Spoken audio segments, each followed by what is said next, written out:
앞으로의 경제사회 구조 변화가 이번 트럼프의 당선이 몰고 올 파급 효과 또는 파장이 심상치가 않은 것 같다. 전 세계적으로 산업 재편이 또는 서비스업 재편이 글로벌 디지털 산업의 혁신이 재편이 일어날 가능성도 이번에 있지 않을까 이렇게 생각이 됩니다. 안녕하십니까, 곽수정입니다. 리엔경제연구소에서 여러 가지 경제적인 이슈라든지 내용을 가지고 공부도 하면서 가끔 유튜브 채널을 통해서 여러분들 뵙기도 하고 제 개인 유튜브 채널을 또 통해서 경제에 대한 속내 또는 경제를 읽어내는 법에 대해서 여러분들과 함께 공부하고 또 이야기하고 있습니다. 이번 미국의 대선 어떻게 보셨나요? 대선 결과에 대해서는 단기적인 측면에서는 저는 해리스가 될 수밖에 없다라고 생각을 했는데 결과는 트럼프의 압승으로 결론이 난 것 같습니다. 굳이 변명같이 들리실지는 모르겠는데 이번 대선에서 제 나름대로 해리스가 좀 선전을 했었으면 하는 바람이 있었던 이유는 트럼프의 대선 승리가 가져올 경제사회 구조의 변화가 상당히 우리가 예측하지 못하거나 또는 예측을 한다 하더라도 irregular bound가 될 가능성이 클 것 같아서 사회 변화라는 것을 맞이할 준비가 되어 있으면 모르겠지만 지금 우리나라 경제나 사회 구조를 놓고 봤을 때 이런 급격한 경제사회 구조의 변화를 받아들일 수 있고 또 적응하기는 좀 어렵지 않겠는가라고 생각을 해서 속내는 그랬습니다. 해리스가 되기를 바랬고 제가 채널에서 몇 번 강조를 했는데 가지고 있는 카리스마가 워낙 약하기 때문에 바이든으로부터 물려받은 게 8월 말에 전당대회에서 물려받았기 때문에 2개월 남짓한 시간으로는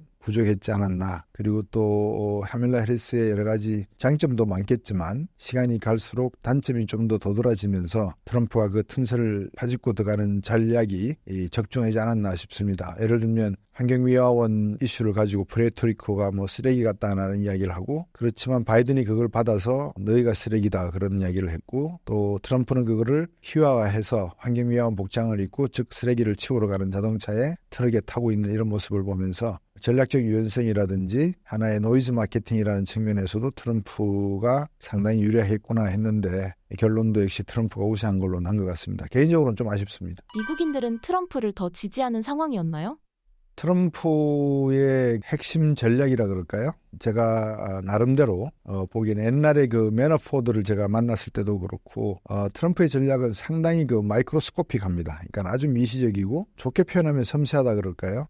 선택과 집중 측면에서 아주 전략적이면서 유효한 정책들을 많이 이야기했죠. 예를 들면 이번에 결정적인 건 라티노들이었습니다. 라티노들의 이민 온 사람들이 대부분이어서 이민 정책에 대해서 상당히 좀 트럼프 정책에 반기를 들 것 같았는데 사실은 언론에 나온 이야기입니다만 이분들이 종사하고 있는 직종에 대한 어떤 위협 이 부분을 역으로 생각을 할 수밖에 없어서 자기의 일자리 자기의 직장을 오히려 스스로가 규제하는 방향을 선택했던 그런 결과가 아닌가 싶어서 트럼프의 이민 정책이 큰 정책이었다면 아주 마이크로스코픽한 정책은 라티노들에 대한 집중적인 공약이었다. 그런 측면에서 그 이슈도 이해해 주시면 좋을 듯하고 그다음에 두 번째 이슈로 놓고 봐서 이제 트럼프의 산업정책 이야기를 드려야 되는데 마가라고 하죠. 흔히 Make America Great Again이라고 하는 정책이 많은 백인 노동자들에게도 먹혀들지 않았나. 이번 선거에서 핵심 전략 지역을 선벨트 지역과 러스트벨트로 나눴었는데 러스트벨트를 이번에는 블루월이라고 해서 파란색 장벽이라고 했는데 위스콘신, 그다음에 미시건, 펜실베니아 이곳이 결정적인 주였는데 카밀라 해리스의 선전은커녕 수성하기도 힘들었던 그런 측면을 보이고 있었다. 그리고 선벨트 지역에서도 노스캐롤라이나가 트럼프를 일찍 지지하는 걸로 나타나면서 아무래도 이번 트럼프의 선거 전략이 해리스보다는 상당히 유연했고 선택과 집중해서 선택이 잘 되어서 집중도 할 수 있었던 전략이 아니었나 이렇게 생각이 듭니다. 미국 대선 결과가 세계 경제에 미치는 영향은 무엇인가요?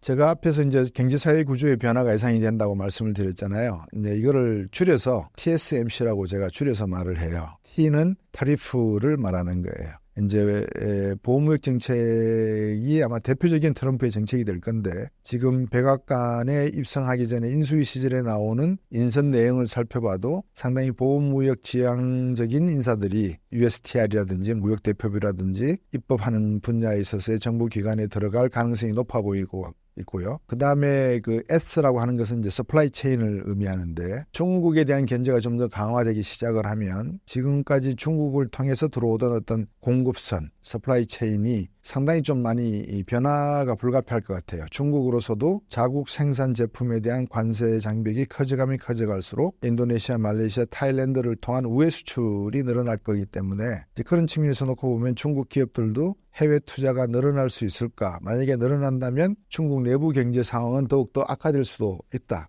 이런 장점과 단점 모두를 고려해 봐야 될 상황이 중국에게는 또 숙제로 던져졌어. 그런 의미에서 놓고 보면 트럼프의 서플라이 체인에 대한 확보, 또 안정성, 스테빌리티와 릴라이어빌리티, 의존성에 있어서의 건강도가 상당히 중요해지고 있다는 것은 트럼프 정책의 변화가 가져올 또 다른 하나의 경제사회 구조의 변화인 것 같고요. 세 번째로 M인데 그 매뉴팩처링의 약자입니다. 제조업이 지금 미국 내로 들어와서 리쇼어링 이야기 많이 들어보셨잖아요. 해외에 나와 있던 기업들을 다시 미국으로 들어오게 해서 법인세 삭감해주고 소득세 낮춰주고 그러니까 부자들에게 감세 정책을 쓰는 거죠. 이제 그거를 통해서 일자리를 창출하겠다라는 이야기가 계속이 되고 있고 가장 중요한 게 아무래도 반도체 산업 분야가 아니겠어요. 그죠? 반도체 산업이 중국이 거의 한 50% 정도 수준으로 따라왔다라고 보는 것 같아요. 미국 기술력에. 그런 관점에서 서플라이 체인과 연계가 되어 있는 제조업 분야에 있어서 중요한 핵심적 무기라고 볼 수 있는 반도체 산업에서만큼은 미국 내에서 생산하도록 하는 그런 정책으로 가져간다 그러면 배터리 부분에 대한 미국의 어떤 정책적 보조금 지급 대신에 반도체 산업 부분이 훨씬 더 비중이 강화될 가능성이 크다. 그렇게 보여지고요. 트럼프가 이야기했지만 중국산 전기자동차에 대해서 100% 관세를 부과하겠다고 하는 의미는 향후 배터리 산업과 전기자동차 산업과 연관된 부가가치가 있는 부품과 소재 산업에 있어서 미국의 경쟁력을 우선 강화하겠다라는 뜻으로 보여지기 때문에 향후의 이 제조업, 그러니까 미래 신기술과 관련된 제조업 분야에 있어서의 미국의 글로벌 룰 세팅이라든지 스탠다제이션 같은 표준화의 헤지모니라고 하죠. 기득권, 우선권을 지려고 하지 않겠는가 그렇게 생각이 됩니다. 이제 C가 남았는데 이 C는 comparativeness를 의미한다고 말씀을 드릴 수 있겠네요. 비교 가능성. 똑같은 반도체 칩이라도 미국의 GPU와 NPU, TPU가 갖는 어떤 비메모리 반도체로서의 갖는 효율성과 이 중국산 저급한 GPU, NPU, TPU가 생산된다 하더라도 미국 수준을 따라가기에는 상당히 좀 시간적 한계, 기술적 한계가 존재한다는 의미에서 놓고 봤을 때 지금 당장은 어렵겠지만 향후에 어느 정도 시간이 흐르면 또다시 미국과 중국의 비메모리 반도체 산업을 놓고 경쟁이 이루어질 수밖에 없다라는 점에서 누가 비교 우위를 갖느냐 한 기술 분야에 있어서의 중요성이 아마 부각이 될 것 같습니다. 여기에 우리나라 보고 흔히들 낀 경제 또는 샌드위치 경제라고 표현하는데 유럽 경제도 마찬가지 낀 경제라든지 샌드위치 경제를 할 수 있죠. 미중 간의 다툼에서 EU를 비롯한 유럽 국가들이 어떤 포지셔닝을 취해야 될지에 대해서 아마 고민이 많을 겁니다. 미국이 유럽에 대해서도 관세를 부과하겠다 그러고 유럽 국가들은 미국 제품에 대해서 상계 관세라고 해야 되겠죠. 서로 비슷한 비율의 미국산 제품에 대한 관세를 부과하려 할 것이고 또 미국이 가지고 있는 여러 가지 기술과 관련된 지적재산권이라 그럴까요? 또 개인정보에 대한 보호법 같은 규제를 강화함으로 해서 미국 기업의 일방적인 독주를 유럽 내에서 어느 정도 저지하려고 하지 않을까 하는 생각이 들거든요. 앞으로의 경제사회 구조 변화가 이번 트럼프의 당선이 몰고 올 파급 효과 또는 파장이 심상치가 않은 것 같다. 전 세계적으로 산업 재편이 또는 서비스업 재편이 글로벌 디지털 산업의 혁신이 재편이 일어날 가능성도 이번에 있지 않을까 이렇게 생각이 됩니다. 트럼프 일기 당시 주요 자산시장 또는 경제 흐름과 앞으로의 예측은 어떻게 하시나요? 트럼프 대통령이 2016년도에 당선이 되었을 때 힐러리 클린턴하고 싸워서 그 당시에 가져갔던 그 리쇼어링 정책이라든지 마가 정책은 일종의 그 초보적 아이디어를 제시하는 단순히 말씀드리면 관세를 어떻게 매기고 또 미국에 들어오는 자국 기업들에게는 어떤 형태의 환경과 조세 정책의 혜택을 주느냐 아마 거기에 초점을 뒀던 것 같아요. 근데 지금은 다른 게 그 당시에 트럼프의 주요 정책을 담당했던 백악관 참모들의 면면과 지금 하마평에 오르고 있는 사람들의 면면은 많이 다르다. 어떻게 많이 다르느냐. 자국 산업 보호라고 하는 그 개념에 좀 더 철두철미한 사람들이 이번에는 아마 들어갈 것 같다. 뭐 흔히 나오는 말로 뭐 국방부 장관에 임명하려고 하는 사람이 육군 소령 출신이다. 이 사람은 해외 주둔 미군들을 철수하려는데 적극적인 팍스 뉴스 앵커 출신이고 그린벨의 출신이다. 뭐 이런 이야기들이 나오고 있는 상황을 보면 1기 때보다는 2기 때 좀 더 자기가 1기 때에 놓쳤던 충성도, 그러니까 사람의 충성도죠. 또 정책에 대한 어떤 신념, 철학, 가치관이 분명한 사람들을 임명하지 않을까, 이제 그런 생각이 들거든요.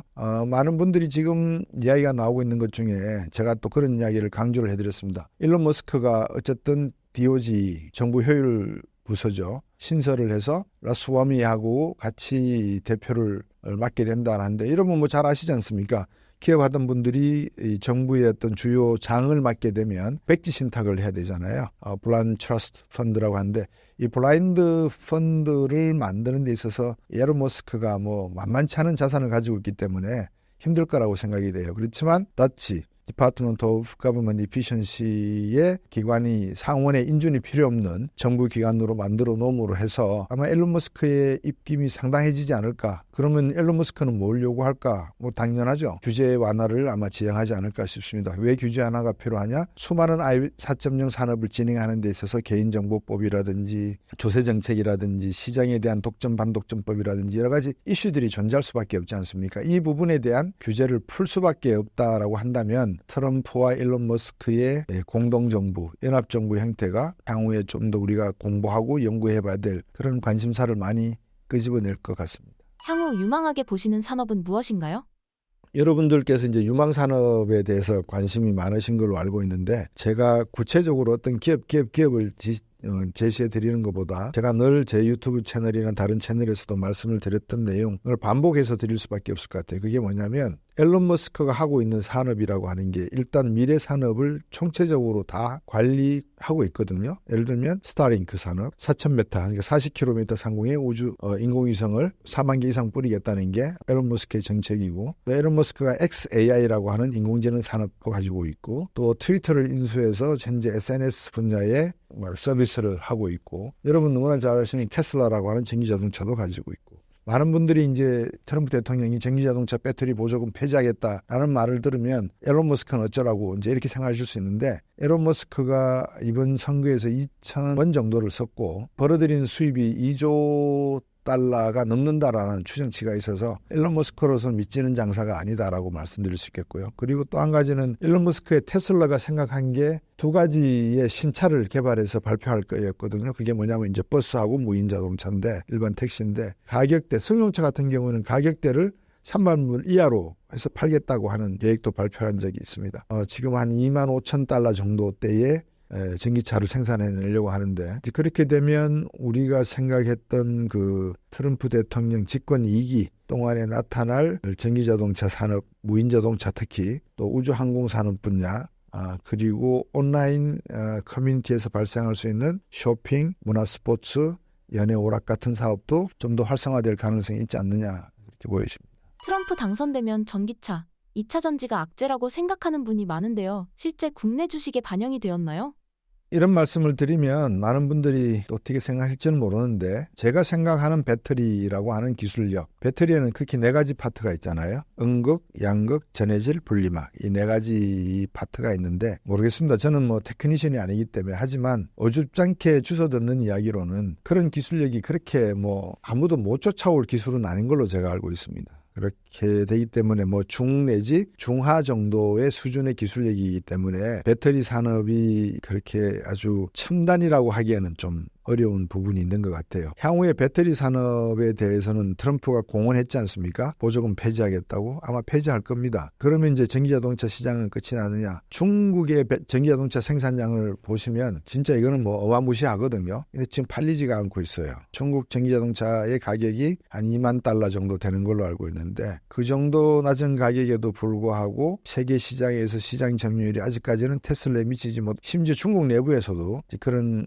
이야기들이 나오고 있기 때문에 전기차의 미래를 말씀드리기는 지금 현 시점에서는 상당히 불안전하다. 그리고 또 불확실하다. 그리고 이 이야기는 제가 오래전에 전기차 배터리 주식이 막 엄청나게 뛸 때도 말씀을 드렸던 내용이에요. 이게 대한민국만이 가능하고 대한민국만이 할 수 있고 대한민국 안에만이 존재하는 기술이고 특징이라 그러면 모르겠지만 누구나 쉽게 뛰어들어서 한 3, 4년 지나고 나면 웬만한 수준의 배터리 기술은 다 따라갈 수 있으니까. 그래서 이제 지금 전고체 배터리 이야기가 나오고 있고 또 테슬라 같은 경우에는 충전하는 시간이 지금 긴급 충전 고속도로 휴게소 가보시면 한 40분 걸리잖아요. 70% 정도 충전하는데도 40분 정도가 걸리는데 이걸 8분 만에 하겠다는 거거든요. 이제 그런 의미에서 놓고 보면 트럼프 대통령이 배터리 산업 보조금 주지 않겠다라고 하는 의미는 두 가지겠죠. 하나는 미국 내 자동차 산업에서의 중국 기업과 한국 기업 같이 수익을 내는 전기자동차 회사가 들어와서 미국 정부의 돈을 받고 생산해서 판매하는 것보다는 오히려 미국 기업 내에서 배터리 기술을 새롭게 만들고 새로운 전기자동차를 생산하는 기술력을 만들어내는 것이 우선이지 않겠나 하는 게 아마 트럼프 대통령의 생각인 것 같습니다. 그래서 제가 앞에서도 서플라이 체인 말씀을 드렸지만 이 중국의 무서운 속도로 달려오고 있는 전기자동차 시장의 경쟁력을 일시적으로 브레이크를 걸게 하고 좀 방어하는 그런 시간 벌기용으로 활용되지 않을까 보여집니다.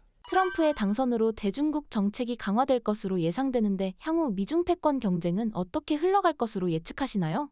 이제 많은 분들이 패권이라는 단어를 쓰세요. 근데 저는 패권이라는 단어는 둘이가 어느 정도 자웅을 겨룰 수 있는 용어 상박의 대결 구도를 가지고 있을 때 패권 경쟁이라고 하는데 하나의 국가는 패스트 팔로우 전략을 써왔잖아요. 미국이 가지고 있는 선진 기술을 빨리 배워와가지고 그걸 상품화시켜서 판매하고 수출해서 수익을 늘리고 외환 보유고도 쌓고 1인당 국민소득 GDP 성장률도 올리고 하는 그런 전략을 썼는데 그런 의미에서 놓고 보면 중국이 미국과 패권을 같이 나란히 한다? 아니면 미국의 패권을 도전한다? 이거는 저는 좀 오버 exaggerate 됐다. 심하게 과장됐다라는 생각이고요. 미국의 기술 경쟁력이라고 하는 것은 단순히 기술만 가지고 이야기하는 게 아니라 이 기술을 개발하기 전 단계, 다시 말씀드리면 자연과학의 발전 정도, 자연과학이 발전함과 동시에 인문사회과학의 철학적 가치를 제대로 뒷받침해 줄 수 있는 맹제를 만들어낼 수 있는 능력, 세 번째는 이 모든 것들을 국가와 국민이 함께 이해해서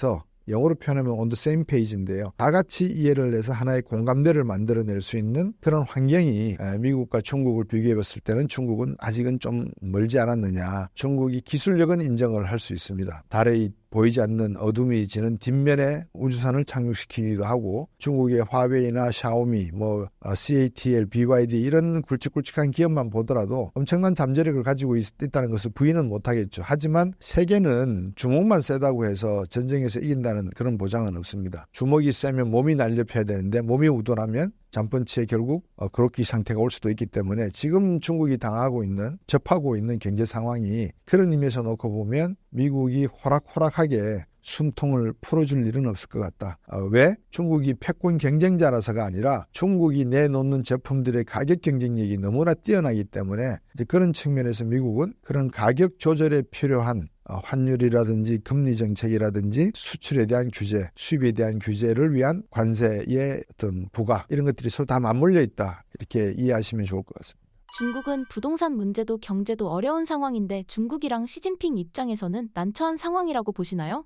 글쎄요. 난처하다는 게 어떤 건지는 모르겠지만 난처한 지는 꽤 오래됐죠. 2019년 12월 31일 WHO가 코로나의 팬데믹을 공식 발표하기 이전부터 시진핑의 경제 시스템이 강점인의 경제 시스템보다 또 후진타오의 경제 시스템보다 못하다는 이야기가 중국 내부에서 많이 흘러들 나왔거든요. 그러면 시진핑 주석의 경제 정책이 어떨 건데 이런 형태가 되느냐라고 이제 물으실 건데 부동산 시장을 잠깐 말씀을 드리면 미국 서프라임 위기 때 2008년도 시티뱅크, JP모간, 모건 스탠리, 뱅크 오브 아메리카 같이 투자 은행들의 비용 내지는 투자 실패 규모가 약 3조 달러가 되고요. 가게가 집을 무리하게 샀다가 집을 빼앗긴 그래서 갚지 못하는 어떤 부채 규모가 역시 3에서 4조 달러 전체 더하면 한 6조에서 7조 달러 정도의 부실 채권으로 인한 미국 경제 또는 글로벌 경제에 큰 소용돌이가 있었다고 놓고 보면 중국 같은 경우에 과연 미국이 말하는 이런 단계별 어떤 그 전략이나 전술이 존재했을까라는 데는 좀 회의적인 것 같아요. 그래서 중국 정부가 시진핑 주석이 어느 정도 위기감을 느끼고 있는지는 중국을 여행하시는 분들, 최근에 이제 중국이 무비자로 하니까 여행들 많이 다니시는데 길거리를 걷다 보면 표가 많이 붙어 있습니다. 우리나라에 옛날에 방공, 방첩, 멸공 이런 표가 전봇대에 붙어 있듯이 최근 중국 상황은 그러한 구호들이 많이 붙어 있더라고요. 그만큼 내부 치안 문제가 발생할 수 있는 소지, 여력에 시진핑 정부가 좀 더 이렇게 집중하고 있지 않는가 하는 생각이 들고요. 홍콩에서 노란 우산 운동이 일어나고 했지만 성공할 수 없었던 거는 구심점이 모든 운동에는 존재를 해야 되는데 그 구심점이 존재하려면 여러 가지 충분 조건들이 있거든요. 근데 중국 내에서는 그런 충분 조건들이 거의 이루어질 수 없고 만족시켜줄 수가 없기 때문에 중국으로서는 이번 위기가 아마 미국이 때리는 펀치 중에서 제일 큰 주먹일 가능성이 크지 않나 그렇게 보이십니다. 저서에서 그 어느 때보다 더 큰 도전에 직면해 있는 미국이라고 말씀하셨는데 어떤 의미인가요? 앞에서 제가 말씀을 드렸다시피 저는 해리스가 됐으면 하는 바람이 강했어요. 미국이 새롭게 받아들일 그 도전이라고 하는 게 해리스도 마찬가지고 트럼프도 마찬가지고 모두가 다 국가의 최고 이해관계를 목표로 두고 있는 건 똑같거든요. 근데 이제 방식, 그 공정 과정에서의 격차가 존재를 해요. 트럼프 같은 경우에는 공정 과정이 상당히 짧아요. 그래서 컨베이어 시스템이 돌아가는 시간이 짧기 때문에 금방 어자스트를 해야 되고 적용을 해야 되는 반면에 그러니까 최근에 이제 우리나라 주식시장이나 자산시장이 중국, 미국, 일본보다도 약한 모습을 보이는 게 이렇게 전략적인 포지셔닝을 바꿨을 때 우리 주식시장이 대응할 수 있는 능력이 떨어진다는 의미는 우리나라의 자산시장의 시스템이 다른 나라 심지어 중국만치도 못하다라는 의미가 될 수 있거든요. 이제 그런 관점에서 놓고 보면 트럼프 대통령의 당선이 개인적으로는 그렇게 썩 마음에 와 닿지는 않아요. 그런 배경에는 미국이 가져가려고 하는 재건 정책, 마가 정책이라고 하는 그 정책이 트럼프 대통령 때 제대로 구현될 수 있을지, 또 구현된다면 거기서 구현된 소득이 얼마나 빨리 신속하고 공정하고 정의롭게 중산층까지 퍼져내려갈지는 퀘스천 마크이기 때문에 조금 더 지켜봐야 되지 않나 싶습니다. 현 상황에서 우리나라가 취해야 하는 전략은 무엇인가요? 상당히 중요한 질문이시죠. 근데 제가 요즘 유튜브 하면서 그런 생각을 해요. 전문가들도 많이 들으시는 것 같아요. 그래서 제가 낸 아이디어를 제 이름도 안 밝히고 얘기하는 분들이 가지고 계시는 것 같아요. 그래서 이제 그런 부분은 제가 정확하게 말씀을 안 드리고 우회적으로 돌려서 이제 말씀을 드리거든요.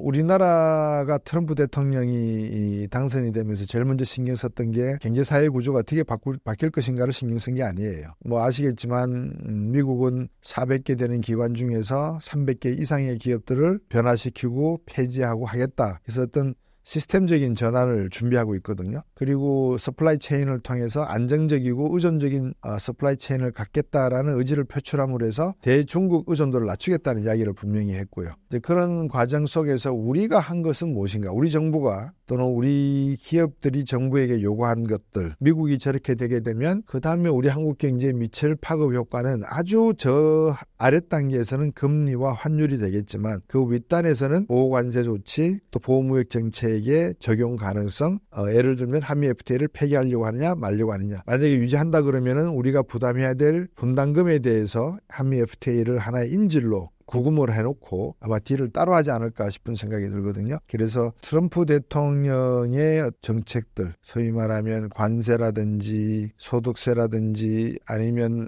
기술에 대한 규제 완화 이런 정책들이 향후에는 중국이 따라오지 못할 수준으로까지도 갈 수도 있지 않나. 중국이 공산당 일당 독재 체제 하에서 모든 정보를 차단하고 한정화시키는 데 비해서 미국은 거의 풀어서 쓰려고 하기 때문에 향후 경쟁력 격차는 점점점 와일드 갭을 보이지 않을까 하는 생각이 듭니다. 반도체의 경우 앞으로 향방은 어떻게 보시나요? 지금 반도체 시장에서 트럼프가 가져가려고 하는 그 공급 사슬의 안정성을 감안해 놓고 보면 반도체 우리나라에 있는 기흥이나 평택에 있는 반도체 공장을 어떤 면에서 보면 뜯어가지고 미국으로 가져갈 수도 있을 것 같아요. 제가 늘 삼성 문제가 나오면 미국 본사 체제에 말씀을 드리거든요. 그러니까 미국이 인건비가 비싸고 세금이 비싸다는 변명으로 인해서 미국의 웬만한 첨단 산업, 글로벌 첨단 산업에 종사하는 기업이 미국을 상대로 해서 로비할 생각을 못했다. 그러면 그 자체가 이미 패한 거예요. 제가 볼 때는. 그 정도 머리 쓰는 사람들이 만약에 위정자이고 국회에 계신다면 그분들에게 기댈 필요성이나 그런 점에 대해서는 크게 느끼지 않는다라고 말씀드리겠습니다.